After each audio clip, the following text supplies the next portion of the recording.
안녕하세요. 광명 사그리어 키움 부동산 조양수 김혜주입니다. 벌써 7월이. 네. 오, 금세 가잖아요. 네, 벌써 네. 25년도 네. 반을 지금 지났어요. 오, 예. 네. 근데 장마는 벌써 끝난 거예요?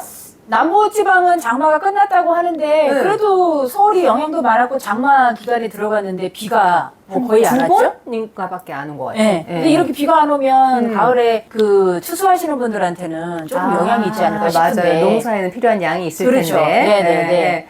비가 한두 번 더 왔으면 한꺼번에 좋겠는데. 많이 내립니다. 네. 네네. 그리고 이제 그러면 휴가 갈 일만 남았네? 그렇죠. 아직 저희는 원체 바쁘게 네. 또 지냈고 네. 휴가 계획을 아직 세우지 못했지만 네. 좀 일찍 휴가를 계획을 세우신 분들은 건강하게 그리고 재미난 추억 만드시고 오시길 바라겠습니다. 네. 그리고 얼마 전에 6.27 대책인가 있어가지고. 네네. 네네. 그게 좀 조용해졌죠. 약간 한동안. 좀 조용해졌는데 이제 네. 또 나름 또 정리가 다시 또 되면? 예. 네. 그거에 대한 소식은 또 저희가 다른 영상으로 또 전해드리겠습니다. 그래서 오늘 우리가 할 얘기는 뭘까요? 네, 오늘은요, 저희도 지금 거래를 활발하게 진행을 했는데, 광명 7구역이죠.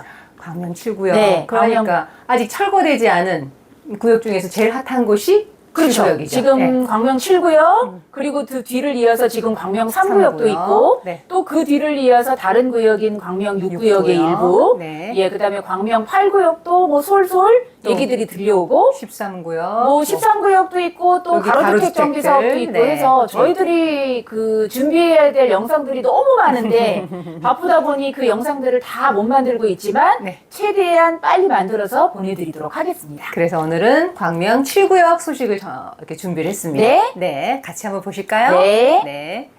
우리가 지난번 영상에서 광명 7구역 정비구역 지정됐다는 소식을 전해드리고 그 다음에 또 좋은 소식들이 있었죠. 네, 지금 한 5개월 전에 7구역의 구역 지정 소식을 알려드렸죠? 네. 예, 그 사이에 또 좋은 소식이 2개씩이나 들려왔습니다. 네네. 예, 그래서 그 소식을 전하기 전에 네. 24년도 12월 30일 날 정비구역 지정이 됐죠? 네. 그 정비구역 지정이라는 게 정확하게 어떤 뜻인지, 어떤 것들을 하게 되는지. 네, 이제 광명 7구역 같은 경우에는 그동안 공공재개발 후보지였죠. 네. 그러니까 다시 말해서 약혼을 했는데 요번에 이제 결혼을 하겠다는 거죠. 그래서 구역 지정이 된 건데 네. 구역 지정만 딱 된 게 아니고 구역 지정을 할 때 보면 그 공고 고시문에 보면 네. 여러 가지가 나와 있어요. 네. 그래서 사실 구체적으로 이게 뭐야 궁금해 하셨는데 그냥 넘어가고 모르시는 분들이 많았죠. 그래서 그거를 제가 조금 더 말씀을 드려보려고 해요. 네.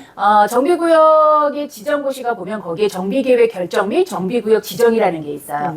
그러면 결국은 광명 7구역에 선을 그어서 네. 요만큼의 이 면적 안에는 광명 7구역으로 구역 지정을 해서 가겠다라는 그 내용인 거고요. 네. 그거와 함께 지구단위 계획구역 결정이라는 게 있는데요. 이 지구단위 계획구역에 대해서 또 디테일하게 말씀드리면 좀 복잡하긴 하지만 그거를 쉽게 만약에 풀이해서 설명을 드린다면 광명 7구역에는 2종 일반 주거지역도 있고 3종 일반 주거지역도 있고 있잖아요. 그리고 광명 7구역에 공공재개발이 되면서 용적률 상한을 하게 되고 네. 그러면서 구체적으로 이 토지를 좀 더 합리화시키고 체계적으로 만들기 위해서 네. 지구단위 계획이라는 건 다시 만드는 거죠. 네. 그 안에서 하겠다는 네. 그 내용이라고 보시면 되는 거고요. 네. 그리고 그와 함께 광명 재정비 촉진 계획 변경 결정 및 지형 도면 고시라는 걸 함께 합니다. 네. 그건 뭐냐면 이미 광명 뉴타운은 다른 구역들이 많죠. 네. 1구역부터 11구역, 12구역까지 네. 그 사이에 그 광명 뉴타운의 해제된 구역 중에 하나였던 광명 7구역이 이제 들어가면서 네. 그거에 대한 전체적으로 재정비 촉진지구에 들어간다는 내용을 함께 고시를 한다는 거죠. 그죠. 네. 광명 7구역 요런 면적 안에서 진행이 됩니다 하고 네, 이제 그렇죠. 고시를 하는 거죠. 네, 네. 그래서 드디어 사업시행자 지정고시 얘기를 하자면 25년도 1월 15일 날 네. 사업자, 네. 사업시행자 지정고시가 났습니다. 공동으로 사업할. 그렇죠. 네. 광명 7구역의 소유자분들과 공동으로 같이 갈 네. 공동시행자가 정해진 건데요. 네. 누구랑 하게 되나요? 2025년도 1월 15일 날 사업시행자 지정고시로 함께 하는 곳은 네. 경기주택 도시공사 GH가 네. 이제 광명 7구역의 소유주분들이랑 같이 가는 거죠. 네, 그렇죠. 그리고 또 하나 소식이 더 있었죠. 네, 맞아요. 그 사업시행자 지정고시와 함께 네. 한 4개월 만에, 4, 5개월 만에 네. 그 다음에 단계인 네. 주민대표회의 구성이 이제 승인이 됐습니다. 아, 그러니까 공공재개발이니까 조합이 설립되는 게 아니고 주민대표회의가 설립이 되는 거죠? 네, 예. 그러니까 조합이 따로 없습니다. 네. 네, 조합이 따로 없고 이제 네. 주민들과 그 다음에 공동 시행자인 GH가 같이 하는데 네. GH가 사업 시행자 지정고시가 됐으니까 네. 그 다음에 이제 주민들 중에 주민들의 대표를 네. 뽑는 예. 그 주민대표 회의가 구성이 됐다는 얘기인 거죠. 네, 그래서 위원장 외에 23인 네, 네. 대표회의 구성해서 네, 이게 네. 그럼 승인이 난 거네요. 네, 본격적으로 이제 가는 거죠. 네, 네. 그렇죠. 그러면 그동안의 진행 단계를 한번 정리를 해볼까요? 빠르게 좀 7구역에? 정리해볼까요? 네. 어떻게 이제 광명 7구역이 탄생이 됐는지. 네. 예, 공공재개발 후보지 선정이 2021년도 7월 16일 날 났습니다. 4년 전입니다. 그렇죠. 네. 그런데 빠르게 진행하고 있는 거예요. 네. 왜냐면 공공이기 때문에. 네, 네. 예, 그 사이 일부 편입이 안 됐었던 7구역 안에 소유주분들의 희망과 염원이 담겨져서 아. 후보지가 확대 변경됐죠. 네, 확대됐고. 예, 그래서 2021년도 12월 10날 확대 네. 변경 날짜가 나왔고요. 네. 그리고 나서 이제 저희가 말씀드렸던 정비구역 지정이 후보지로 있다가 2024년도 12월 30일 날 이루어지면서 그렇죠. 그리고 바로 예. 사업 시행자 지정이 2025년도 1월 15일 날 이루어졌습니다. 됐고. 네, 그리고 그리고 이번에 5월 22일 날 주민대표회의 구성 승인이 이루어진 거죠. 요렇게 진행이 됐고요. 그럼 광명 7구역에 대해서 또 모르시는 분들 있을 거니까 영상 보시는 분들. 예, 영상을 저희가 개요. 계속 말씀을 드려서 위치가 어디에 있는지도 많이들 아실 텐데 네. 광명 7구역은 광명동 270-3번지 일대를 재개발하는 곳입니다. 네. 지금 현재 계획된 거는 지하 2층에서 지상 49층. 네. 만약에 49층 이 계획대로 한다 그러면 광명 뉴타운에서 가장 높은 그렇죠? 예, 그래서 15개 동이 지금 현재 계획에 있고요. 네. 총 세대 수는 3천 한 10세대 정도 네. 이렇게 계획을 하고 있지만 네. 요거는 이제 나중에 사업 시행 인가를 거치면서 조금씩 바뀌어질 수도 있는 거고요. 네. 그 공동주택과 그다음에 부대시설 그리고 오피스텔이 함께 들어갈 예정에 있습니다. 네. 그럼 이제 다음 단계. 예, 이제 주민대표 승인까지 끝났죠. 네. 그러면 광명 7구역이 이제 어디로 갈 것이냐. 네. 벌써 급속도로 빨리 진행이 됩니다. 네, 네. 예, 도시및 주거환경 정비법은 조합이 설립되면 네. 바로 시공사 선정을 할 수 있거든요. 네. 그래서 지금 시공사 선정을 눈앞에 두고 있는데요. 네. 아마 준비 중에 있겠죠? 네, 어떤 네. 업체들이 들어올지. 어떤 업체들이 네. 들어올까요? 들어올까요? 네. 여기 다? 이거 소식 듣고 네, 지금. 예. 네. 그런데 네. 보세요. 네. 공공재개발이고 공공이니 네. GH LH 나. 아파트, LH나 그렇죠. GH 아파트가 되는 거 그렇게 아니냐라고. 생각하시는데 아닙니다. 네, 네. 예, 지금 뭐 현대산업개발, 뭐 자이, 푸르지오, 그다음에 롯데가 물론 그 외에 다른 건설 회사들도 계속 광명 7구역을 지금 서치하고 계시고 네. 함께 하려고 노력하고 있는 거라고 듣고 있습니다. 아마 물밑 작업들이 있을 거예요. 네네네. 그런데 우리가 이제 광명 7구역 이제 투자하시려고 오시는 분들이 걱정하시는 게 뭐 지금 사고 팔면 나중에 현금 청산되는 거 아니냐 이렇게 묻는 네. 분들이 꽤 많아졌어요. 네, 그렇죠. 설명을 해드려도 약간 불안해하시는 분들이 많아서 이 부분을 다시 한번 또 분명하게 설명을 해드렸으면 저희가 좋겠어요. 요번에 지금 7구역 거래를 많이 했잖아요. 예, 몇건 했죠. 예, 그래서 매수하시는 분들이 걱정해 하시는 분들을 제가 구체적으로 다 이제 해소를 시키면서 계약들을 다 진행을 했는데 네. 많은 분들이 헷갈려 하시는 분들이 몇 가지 있는데 그 중에서 예. 권리 산정 기준이니까 그 권리 산정 기준을 이후에 내가 매수하면 이거 현금 청산되는 거 아니에요라고 얘기를 하셔요. 네. 아닙니다. 네. 광명 7구역이 2021년도 7월 16일 날 권리 산정 기준이 정해지면서 네. 그 이후에 신축으로 빌라나 주택을 짓거나 예. 아니면 기존에 뭐 단독주택, 다가구 주택으로 있던 걸 다세대로 쪼개기를 한다거나 네. 땅을 쪼개거나 네. 이런 것들이죠. 그러니까 소유자가 증가를 하는 거죠. 그렇죠. 원래는 그렇죠. 조합원 외에 조합원을 더 많이 만들면 안 되기 때문에 그럼요. 그런 거는 이제 막는 것이고요. 네. 사고 파는 거는 전혀 상관이 없습니다. 예. 네. 그렇기 때문에 그건 걱정 안 하셔도 되고요. 네. 이거와 함께 또 걱정하시는 게 이제 생기기 시작했죠. 네. 왜냐면 이제 다물권자에 대한 승계 부분인 거예요. 네. 이 부분에 대해서는 조금 더 제가 디테일하게 설명은 드리겠지만 네. 이제 조합 설립이 되고 나면 네. 광명 7구역 안에 몇 개를 가지고 계셨던 분들은 하나밖에 안 나옵니다.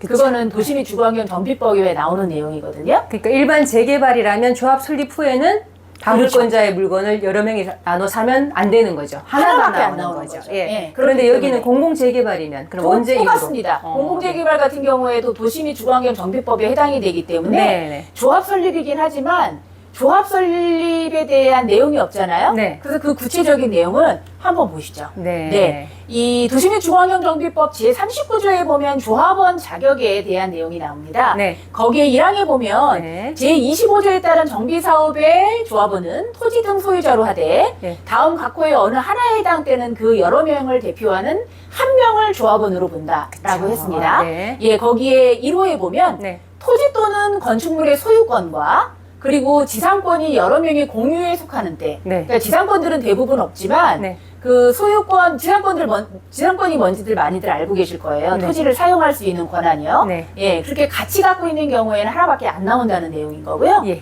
그 다음에 2호에 보면은 네. 여러 명의 토지 등 소유자가 1세대에 속하는 때, 네. 이 경우 동일한 세대별 주민등록표상에 등재되어 있지 아니한 네. 배우자 및 미혼인 19세 미만의 직계 비속은 1세대로 보며 네. 여기까지. 이게 네. 뭐냐면요. 만약에 동일 세대원 주민등록표 상에 네. 남편이나 와이프가 주소를 달리했거나 네. 그리고 미성년자인 자녀들이 주소를 달리하였다 하더라도 그거는 한 세대로 보겠다는 거죠. 그렇죠. 예, 그거에 대한 내용인 거고요. 네. 1세대로 구성된 여러 명의 토지 등 소유자가 예. 조합 설립 인가 후 네. 세대를 분리하여 동일한 세대에 속하지 아니하는 때에도 네. 이혼 및 19세 이상의 자녀가 분가. 네. 이거 같은 경우에는 배우자가 이혼을 하게 되면 이제는 남남이잖아요. 네. 그러니까 상관이 없다는 거죠. 네. 구역이 몇 개를 갖고 있어도. 네. 그리고 19세 이상의 미성년자가 아닌 성년의 자녀가 분가를 할 경우에. 네. 근데 그 분가도 그냥 주소만 이전해 놓으시면 안 됩니다. 네. 세대별 주민등록을 달리하고 네. 그리고 실거주를 분가한 경우에 해당이 되는 거예요. 네. 그렇기 때문에 이건 굉장히 중요한 거기 때문에 예. 요거를 제외하고는 1세대로 본다는 거죠.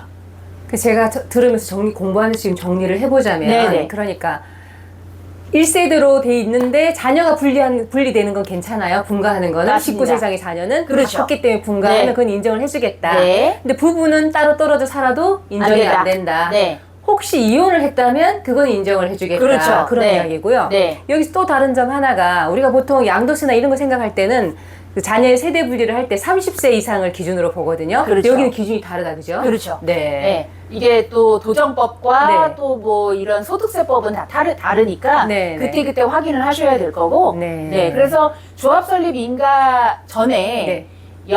한 세대의 아들과 아버지랑 엄마가 같이 돼 있다 하더라도 네. 각각 예. 그 나중에 조합 설립 인가 후에 이제 그 자녀가 세대 분리가 되면 그거는 입주권이 다시 나온다는 거죠. 그러니까 그 자녀의 걸 다음에 다른 사람이 매수를 해도 맞습니다. 안전하게 입주권을 받을 수 있다는 얘기죠. 네네네. 그리고 예. 이제 3호에 보면은 네. 이런 내용이 나오죠. 네. 이게 가장 중요한 건데요. 네. 조합 설립 인가. 네. 조합 설립 인가 전에 제26조 제1항 또는 그 다음에 제27조 제1항의 3호. 이게 바로 뭐냐면요. 네. 제26조 1항의 내용이 토지주택공사 등이라고 돼 있죠. 네. 그러면 우리는 지금 경기주택도시공사랑 지금 시행자로 지정이 된 거니까 네, 거기에 네. 해당된다고 보면 되고요. 예. 27조에 대한 내용은 신탁업자가 공동 시행자로 가는 경우도 있잖아요. 네, 지금 네. 뭐 목동의 일부분이나 서울 같은 경우에는 네, 네. 신탁이랑 같이 해서 하는 경우가 있으니까 네. 신탁업자를 사업 시행자로 지정한 경우에는 네. 사업 시행자의 지정을 말한다라고 얘기를 하고 있어요. 네. 그러니까 그때 왜냐하면 공공재개발이 조합이라는 게 따로 없기 때문에 사업 시행자의 지정을 조합으로 보겠다는 거죠. 네. 그래서 조합 설립인가 후에 한 명의 토지 등 소유자로부터 토지 또는 건축물의 소유권이나 네. 지상권을 양수하여 여러 명이 소유하게 된 때도 네. 하나밖에 나오지 않는다는 거죠. 그렇죠. 네. 그러니까 1인이 만약에 여러 개를 갖고 있는 1인 네. 다물권자는 당연히 안 되는 거고, 네, 네, 예, 네. 1세대 다물권자 중에는 자녀가 세대 분리하는 19세 이상의 자녀가 세대 분리하는 경우에는 그렇죠. 가능하다는 거고. 그럼 대표님, 네. 근데 내가 미처 못 팔았어. 못 그럴 수 팔고 있죠. 7구역에 네네. 집을 2개 갖고 있거나 3개 네네. 갖고 있어요. 그럼 네. 어떻게 해야 돼요? 그게 방법이 있죠 또. 네. 그거 법을 막 피해가는 그런 방법은 아니고요. 네, 뭐 어쨌든 제가 요거와 관련된 영상은 또 다른 영상을 통해서 길어지니까 그때 말씀을 드리기로 하고요. 네. 뭐 궁금하신 분들은 저희한테 방문해 주셔도 되고 문의 주셔도 됩니다. 네. 그러면 7구역 물건들 요새 뭐 많이 팔려가지고 좀 싼 게 많이 없긴 한데. 매물이 거의 없습니다. 네, 한 두 개 소개 좀 해주세요. 그럴까요? 네. 일단은 요 매물도 네. 오늘 영상 촬영하는 날을 기준으로 해서 지금 살아있는 거로 확인을 했지만 네. 그 사이 계약이 이루어질 수도 있는데요. 맞아요. 다세대 빌라가 대지 9평에 지금 전용 16평, 네. 방 3개 욕실 하나짜리 4층에 있는데요. 네. 공동주택 가격이 1억 6,900입니다, 현재. 네. 그래서 매매가 4억 7천에 나와 있는데, 네. 요거 같은 경우에는 이제 전세를 주셔도 되는 거기 때문에, 네. 전세 보증금 정도를 감안하시면 될 것 같고요. 네. 네. 그 또 다른 물건은 지금 대지가 9.5평이고요. 네. 전용은 12평인데, 이런 거 같은 경우에는 지어진 지는 사실은 아주 오래된 거는 아니에요. 2000년대 초반에 지은 빌라고요. 네. 방 3개 욕실 하나 4층이고요. 네. 공동주택 가격이 다른 데에 비해서 조금 비쌉니다. 그래서 1억 9,100만 원이고 네. 현재 전세보증금 1억 9천에 들어가 있어요. 네. 그래서 매매 4억 9천에 현재 나와 있는데 네. 이런 물건들은 지금 초기 투자 금액이 좀 적게 들어가니까 3억만 있으면. 네. 돼요. 근데 지금 광명 7구역이나 광명 3구역이 보통 2억 후반대에서 3억 초반대 가용자금을 준비하시면 네. 매수를 하실 수가 있고요. 네. 요새 뭐 다른 구역들 입주권이나 분양권들이 원체 비싸서, 높아져서 네. 네. 조금 더 이렇게 눈을 좀 돌리면 네. 이렇게 광명 7구역이나 광명 3구역에 투자하실 곳이 있으시니까 네. 투자에 관심이 있으신 분들은 저희 사무실로 전화 주시면 저희가 최선을 다해서 중개를 해드리도록 하겠습니다. 예, 그러니까 본인 현금이, 가용 현금이 한 6억 이상 된다 하시는 네. 분들은 입주권을 사셔도 되고요. 네, 저희가 네, 찾아드리면 되고, 네. 현금이 한 3억 전후이다 네. 하시면 이런 7구역이나 3구역, 네, 네. 이제 또 6구역 이렇게 빌라를 사시면 될 것 같아요. 네, 네, 그러니까 전화 주시거나 방문해 주시면 또 알맞은 물건 저희가 소개를 해드리겠습니다. 네. 네, 오늘 또 7구역 이야기를 또 구체적으로 해봤어요. 네. 예. 이 7구역 이야기를 하게 되면 이제 따라서 이제 광명 3구역에 대한 이야기도 함께 할 수 있기 때문에 네. 예, 제가 좀 더 빨리 진행되고 있는 광명 7구역에 대한 소식 전해드렸고요. 네. 네, 그리고 이제 이와 관련된 투자를 계속 보고 계시는 분들은 문의를 많이 주고 계시니까 그냥 문의만 주시고 관심만 갖고 계시지 마시고 네. 실행에 옮기시는 게 중요합니다. 네, 맞습니다. 저희는 광명 사거리역 10번 출구에 있습니다. 네. 그리고 여러분들이 잘 알고 계시는 광명시장 입구에 있고요. 네. 그렇기 때문에 일단은 방문을 희망하시는 분들은 미리 예약 상담해 주시면 저희가 바로 상담을 할 수 있게끔 네. 그렇게 또 약속을 하실 수- 잡겠습니다. 예, 약속을 잡을 수 있으니까요. 네. 휴가 계획을 세우신 분들은 휴가 잘 다녀오시고요. 네. 오늘도 광명 뉴타운을 지키는 광명 네. 사거리역 키움부동산에서 조양수 김혜지였습니다. 감사합니다.